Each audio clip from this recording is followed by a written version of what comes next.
আসসালামু আলাইকুম। অনেকে প্রশ্ন করছে ভাইয়া, সত্যি কি সৌদি আরবের ম্যান পাওয়ার কার্ড কি অফ হয়ে গেছে? কবে থেকে চালু হতে পারে? নতুবা কবে চালু হবে? অবশ্যই আপনার ভিডিওতে বলবেন। এরকম আমাকে অনেকে প্রশ্ন করছে।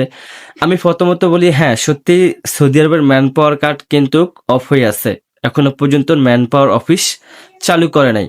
আর কিসের জন্য অফ করে রাখছে এটা এখনো পর্যন্ত অফিসিয়াল ভাবে আমরা কেউই জানি না।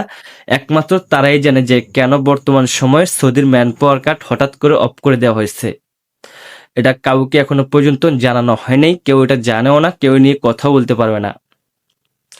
আমাদের এজেন্সিকে আমরা যখন জিজ্ঞাসা করছি যে কেন এটা অফ করছে, তারাও কিন্তু বলতে পারে নাই, যে আমরা কিন্তু জানি না। তবে হ্যাঁ, আশা করা যায় খুব শীঘ্রই ম্যান পাওয়ার অফিস একটা আলোচনার মাধ্যমে আসবে। একটা আলোচনার মাধ্যমে এসে কিন্তু তখন ম্যান পাওয়ার কার্ড চালু করবে। বর্তমান সময় কিন্তু যারা সৌদি আরবের মানে যাওয়ার জন্য বসে আছেন, সবকিছু হয়ে গেছে, ম্যান পাওয়ার জন্য যাইতে পারতেছেন না, তারা একটু কষ্ট পাইতেছে, এটা সবাই জানে।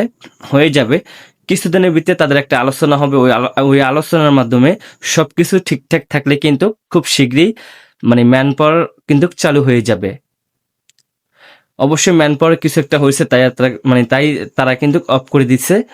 যখন চালু হবে তখন আমরা আমাদের ভিডিওর মাধ্যমে আমরা আপনাদেরকে জানিয়ে দেব।